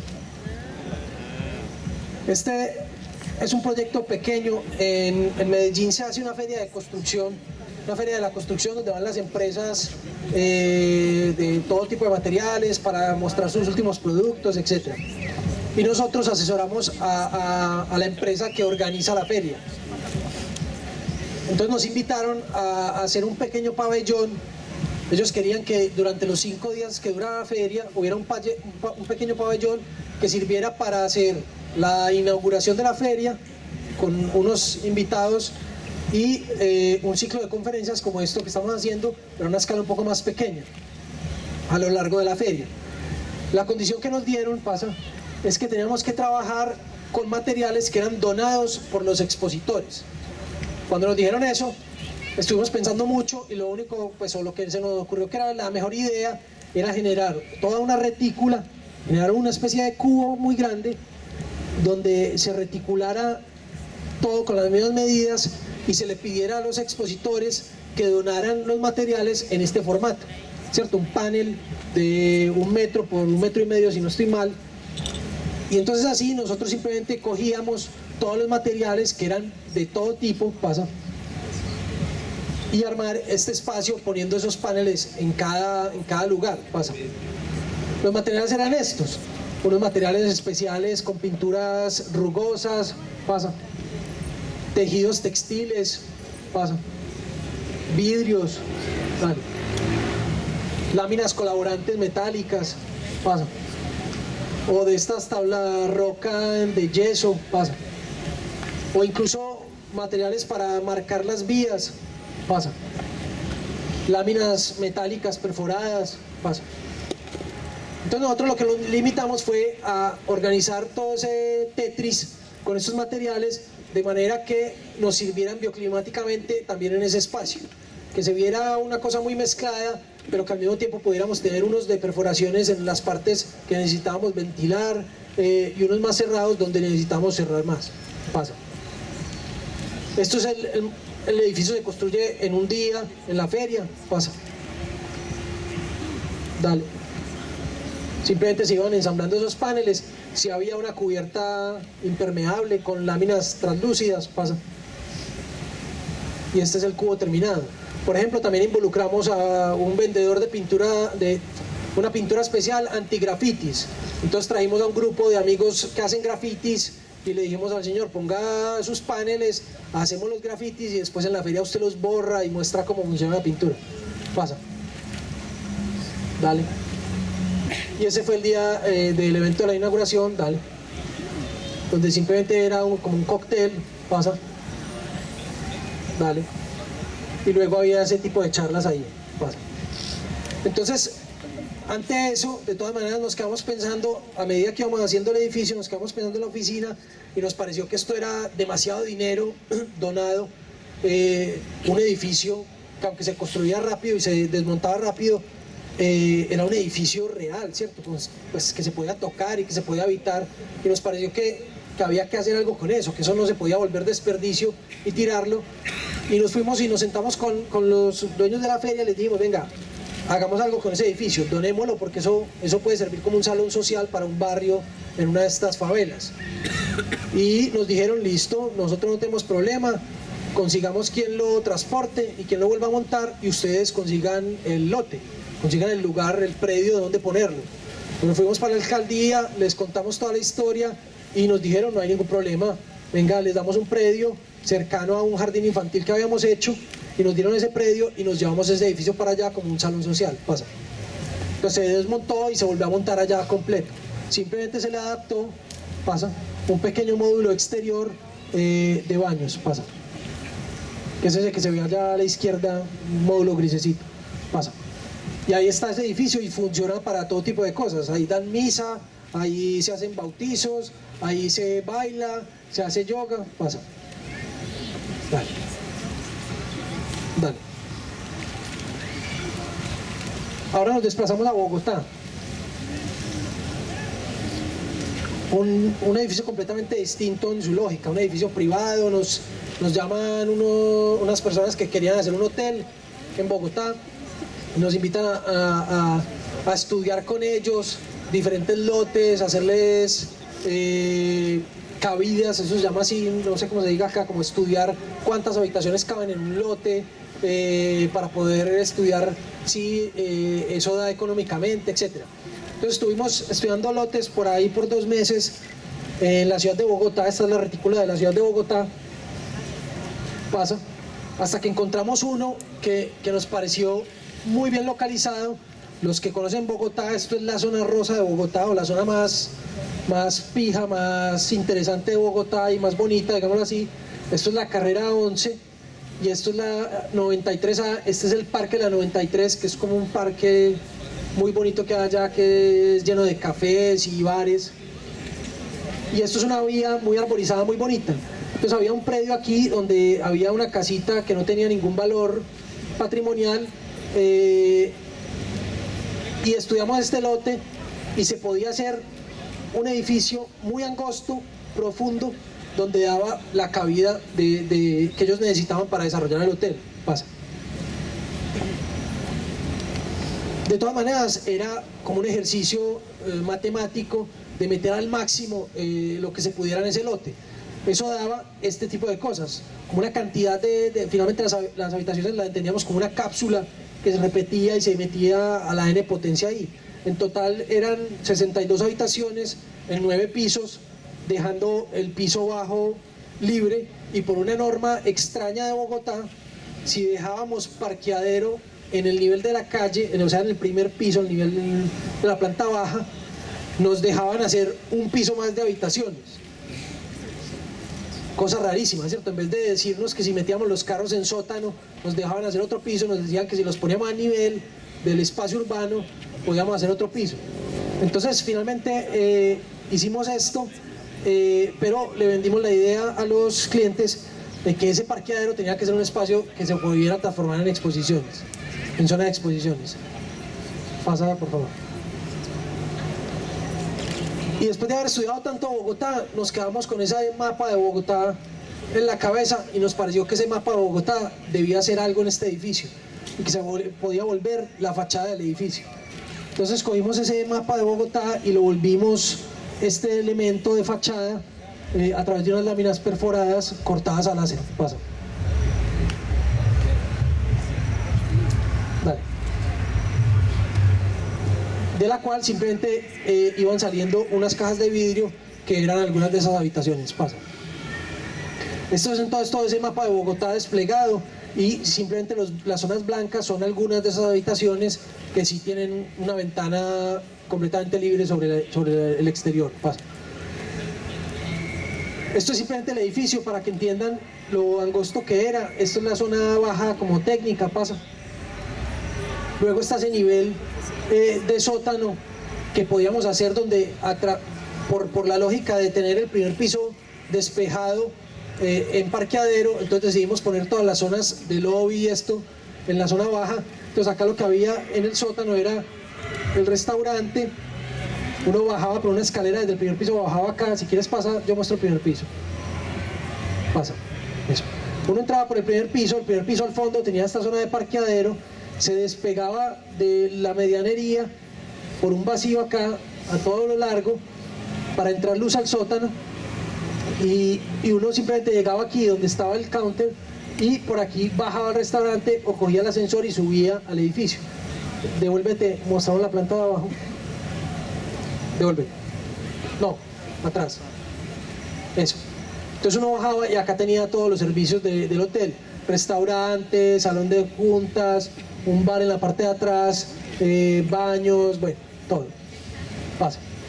Dale. Y hacia arriba simplemente se construía esta barrita, esta pequeña barra, donde estaban las habitaciones. Había que dejar un retiro acá contra los vecinos.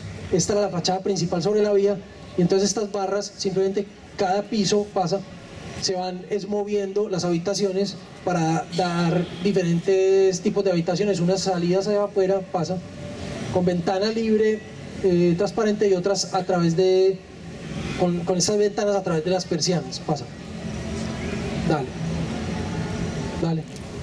Dale. Dale. Y arriba quedaba una terraza para hacer un bar, restaurante arriba. Pasa. La sección era muy típica, y en el otro sentido es donde se ve lo esbelto del edificio, ¿cierto? Que era como utilizar la cabida máxima, teniendo esto acá y teniendo estos retiros contra los vecinos, y abajo ese espacio que se generaba de espacio social. Pasa. Y este era el aspecto del edificio. Dale. Dale. Entonces hicimos ensayos con estas láminas porque queríamos esa trama de Bogotá. Pasa. Y estuvimos ensayando si la hacíamos en corte láser, que es la de la izquierda perfecta, cortando cada manzana, no sé qué, o en esta otra técnica que era un poco más económica, que era un puntillismo, donde se representaba esa trama. Sí, finalmente decidimos que era la de la izquierda, que además con esos sistemas de corte láser, cada panel podía ser diferente, y eso no significaba un extra costo. Pasa. Detalles otra vez de las habitaciones, había que detallar cada espacio. Esto ya se vuelve un proyecto de diseño interior. Pasa. Sí, donde la habitación era muy pequeña, se estaba buscando que fuera para jóvenes ejecutivos, entonces en un poco espacio se tenía todo como una especie de mini loft. Pasa. Dale. Y luego señaléticas al interior de cómo queríamos que se viera. Pasa. Y este ya es el proyecto terminado.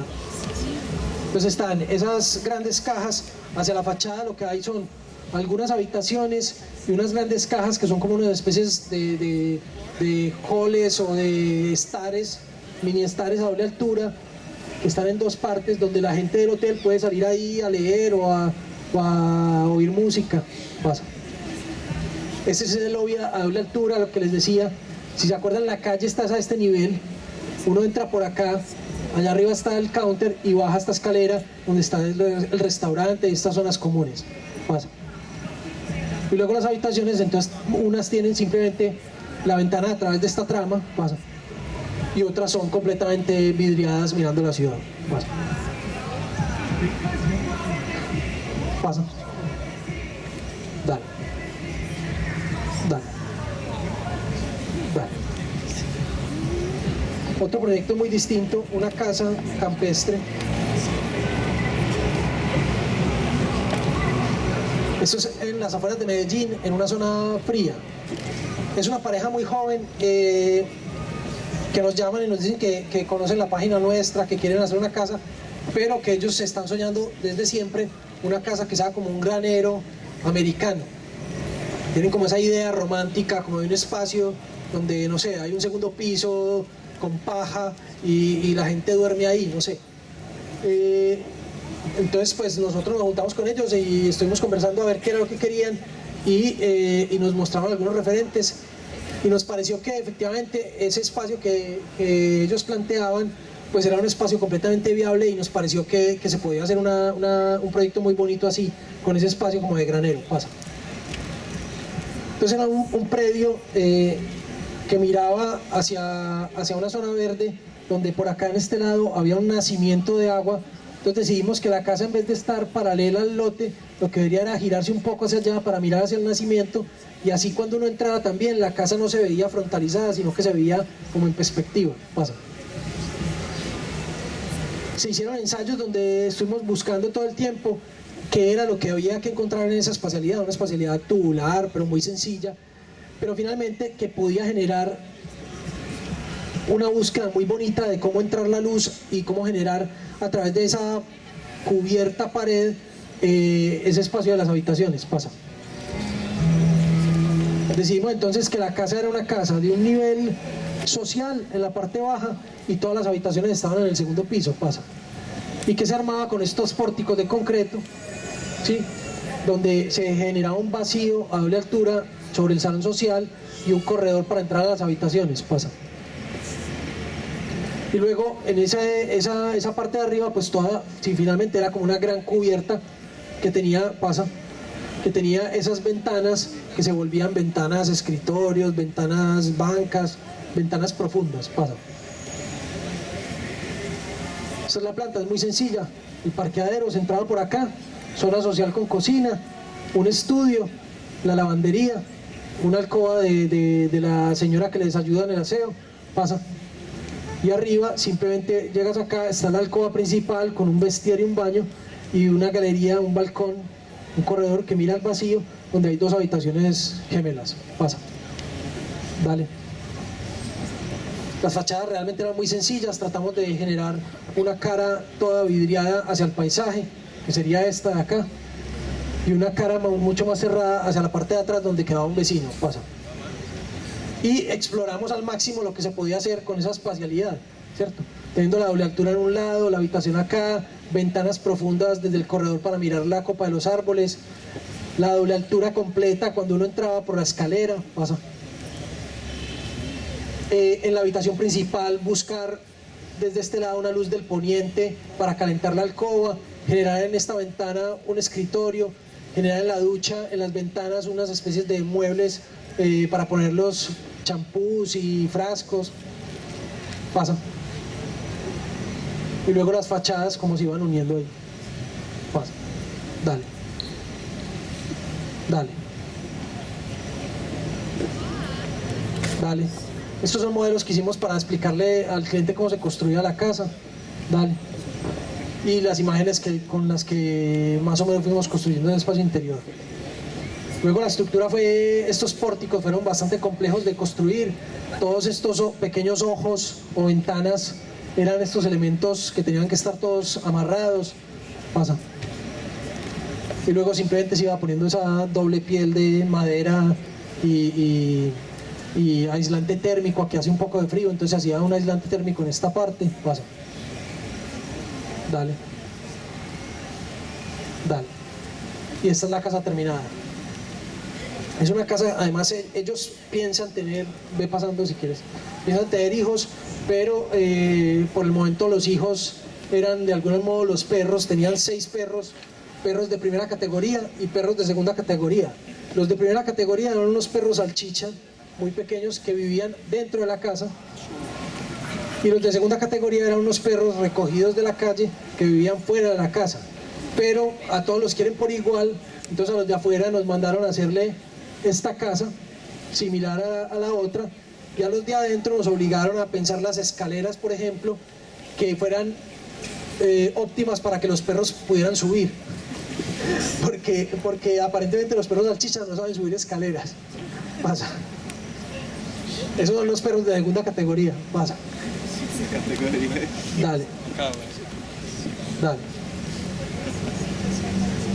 Dale. Esta es la cocina. Dale. Esa es, por ejemplo, entonces la escalera, esta es la escalera que les digo. Es una escalera que tenía que tener esta rampa para poder subir los perros, salchicha, y que acá se repetía. Pasa.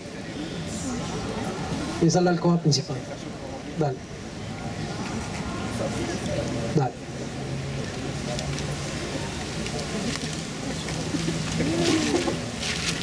Eu vou atrapalhar um pouco aqui. Alguém que tá num Kia Soul vermelho, eu recebi aqui um aviso que o carro ficou aberto.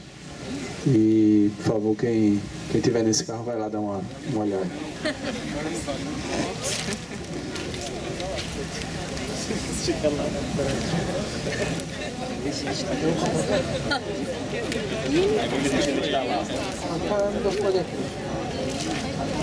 Ya me están diciendo que debo terminar, entonces voy a pasar un poco más rápido.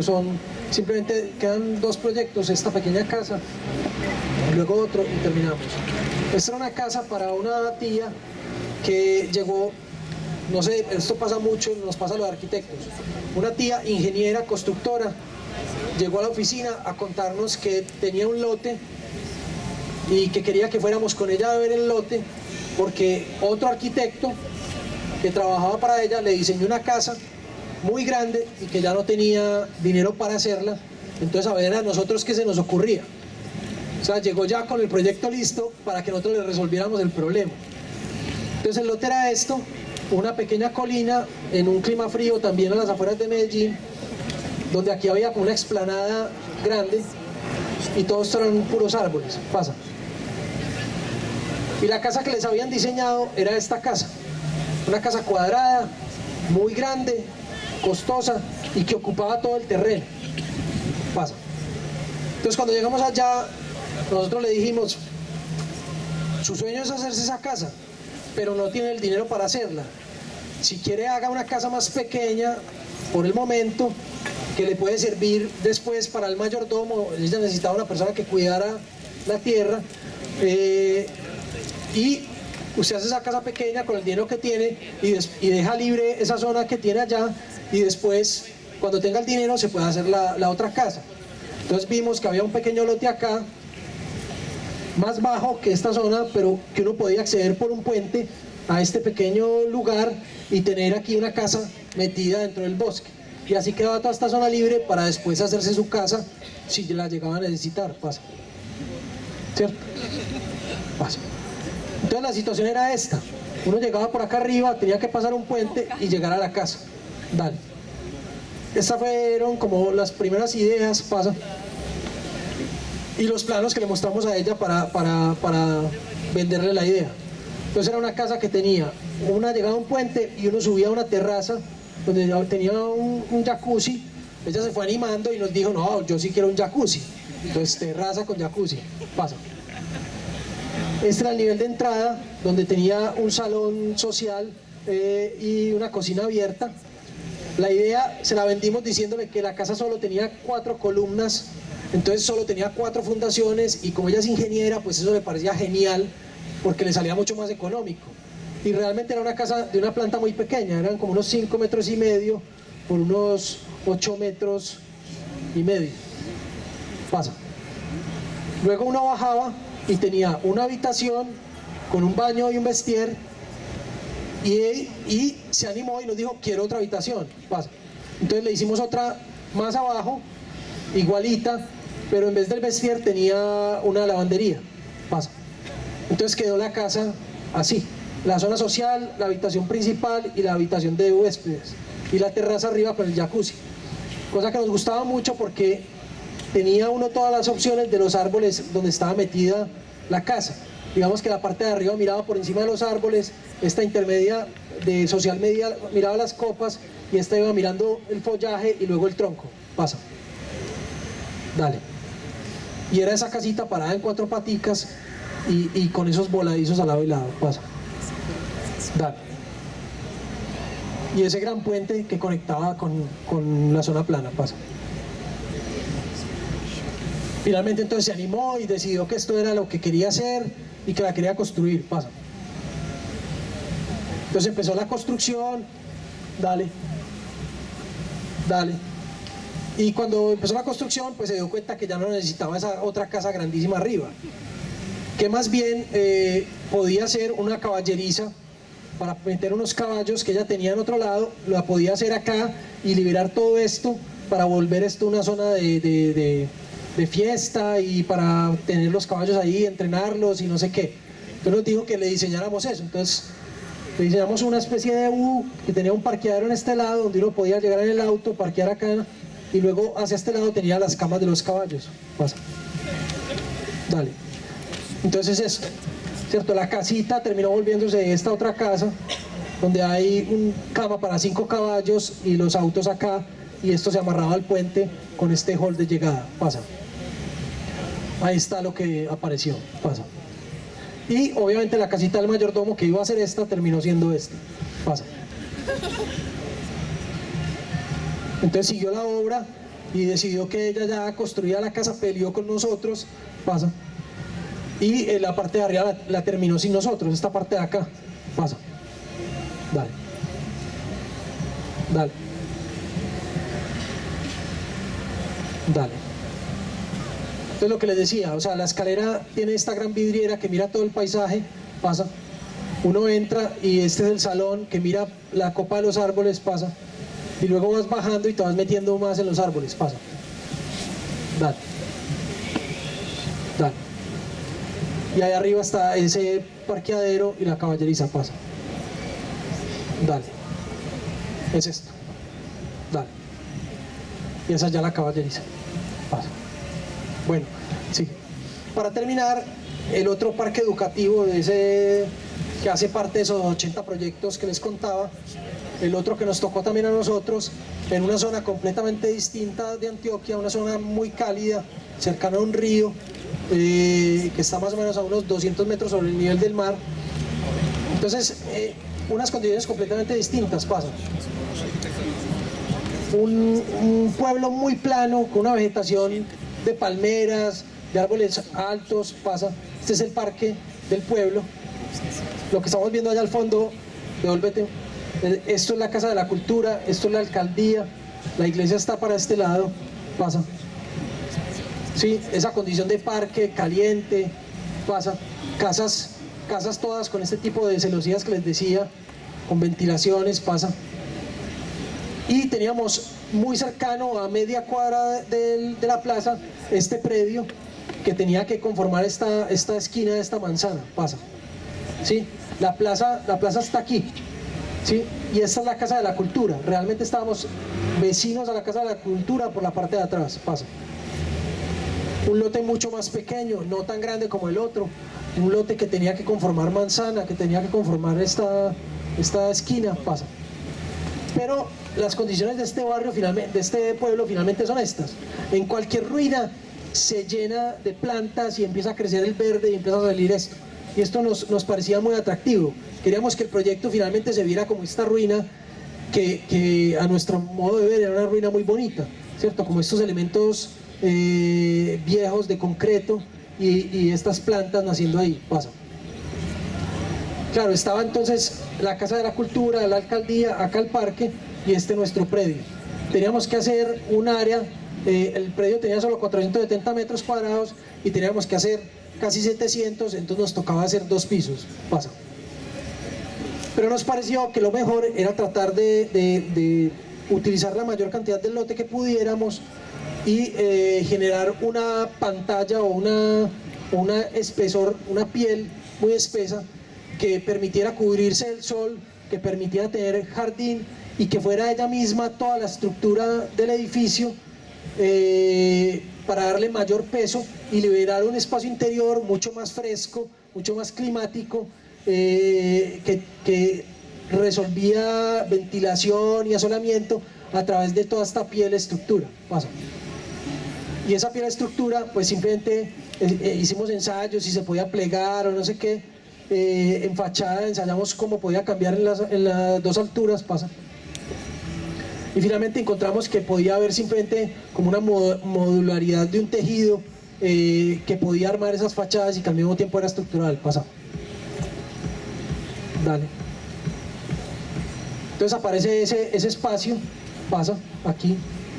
Esta es la Casa de la Cultura, armábamos un acceso por acá también y finalmente armábamos, era como una piel gruesa, ¿cierto?, de apoyo, liberábamos todo el espacio para generar al interior ese espacio múltiple que en el otro proyecto teníamos como un patio exterior con una gradería, que aquí tenía que ser un espacio diverso. Aquí ya teníamos un parque al lado, entonces aquí lo que queríamos era hacer como el pórtico, el aporticado del parque, digámoslo así, es decir, un espacio múltiple donde podía pasar muchas cosas y que tenía una bioclimática muy agradable debido a toda esta piel permeable pero gruesa entre jardín y muros. Pasa. Se organiza simplemente una rampa para subir y arriba se hacen los salones estos que nos pedían con un servicio de baños en la parte de atrás. El sol le daba muy fuerte en este sentido, entonces toda esta fachada finalmente nos ayudaba a controlar eso y a generar estos espacios múltiples. Otra vez, igual acá la estructura arriba era todo este espacio que se apoyaba desde este lado hacia este lado, entonces esto podía ser el día de mañana un espacio que se volvía un gran salón, etcétera, ¿cierto? Podía transformarse en el tiempo. Pasa. Dale. Y la fachada pues era esto, era una fachada que se armaba en un primer piso con rejas que permitían el paso de la luz más fácil, la vegetación que crecía por entre esas rejas, y en el segundo piso una celosía de concreto de color que ya tapaba un poco más el sol, que le daba ya más directo. Pasa. Esta era la conexión con la Casa de la Cultura. Pasa. Y esas son las 4 fachadas de este cubo. Pasa. Dale. Otra vez el detalle de cómo se desarrolla esa jardinera, un quiebrasol, esta celosía de concreto. Acá hay un angeo, un textil que permite pasar el viento pero no permite entrar los insectos. Pasa. Y esto era un poco la imagen del proyecto. Era un proyecto todo en hormigón armado, en concreto, y simplemente el color lo ponían los calados y los pisos y las rejas. Pasa. Y las plantas. Y esos eran esos espacios libres que queríamos generar al interior. Pasa. Este es el espacio de arriba donde están los salones que se podían simplemente esconder las paredes. Pasa. Con eso termino. No sobra decir que esto es el trabajo de una oficina, no es un trabajo personal. Plan B es una oficina que crece y decrece. No somos muy grandes, no nos interesa hacer una oficina muy grande. Cuando más gente ha estado con nosotros hemos sido 10, 12 personas. Hoy por hoy somos en total 6. Y siempre estamos discutiendo y siempre estamos planteando los proyectos entre todos. Muchas gracias.